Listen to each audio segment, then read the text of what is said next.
সাথে আসছি এখানে, অনেক ভালো লাগতেছে। লোকজন আছে কিন্তু অনেক শান্তিপূর্ণভাবে সবকিছু সবাই ঘোরাফেরা করতেছে নিজেদের মতো। তো হ্যাঁ, প্রত্যেকবারের মতো এবারেও সবকিছু ভালোই। লাইফে কোনো কিছুর গ্যারান্টি নাই, তাই ইন্স্যুরেন্স করুন সিটি ব্যাংকে, কারণ ইন্স্যুরেন্স করলে সিটিতে সুরক্ষা পাবেন নিশ্চিন্তে। অনেক মানুষ আছে এখানে, অনেক লোকের সমাগম, সবাই তো ঘুরতে আসে এখানে, এসে অনেক আনন্দ হচ্ছে, সবাই ছবি তুলতেছে, আনন্দ করতেছে। একসাথে আসছি, হাজবেন্ড আছে, বাচ্চা আছে, একসাথে আসছি, ভালো লাগছে। আমি বাগেরহাটের মেয়ে না, তো বাগেরহাটের এই 7 গম্বুজ বেশ কিছু বাড়ি আসছি, তো ঈদের সময় এই প্রথম আসা হয়েছে, অনেক মানুষজন দেখে ভালো লাগছে।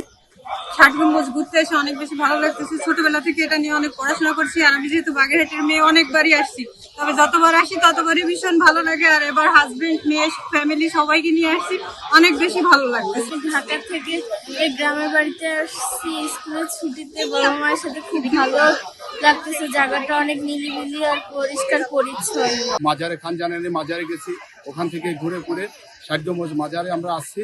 ঠিক আছে, খুবই পরিবেশে খুব ভালো, কোনো যানজটে কোনো ঝামেলা নেই, একদম নির্ঝামেলায় আমরা ঘুরতেছি।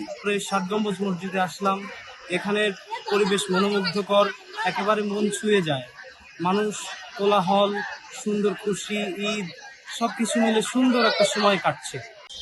জন্য বিভিন্ন জায়গা থেকে দর্শনার্থী আসছে, দেশি বিদেশি উভয় ধরনের দর্শনার্থী আছে। আমাদের নিয়মিত যে টহল থাকে এর থেকে আমরা অতিরিক্ত আমাদের আজকে মোতায়েন আছে এখানে। আমরা সারাদিনই সকাল থেকে শুরু করে রাত 8-9টা পর্যন্ত আমাদের এখানে টহল থাকবে।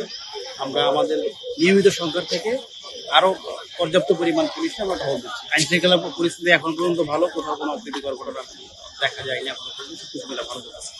এবং বিগত বছরের তুলনায় এই বছর এই ঈদ উল ফিতর এই প্রথম দিনেই যে পরিমাণ দর্শনার্থী আগমন ঘটেছে তা অন্যবারের তুলনায় অনেক বেশি।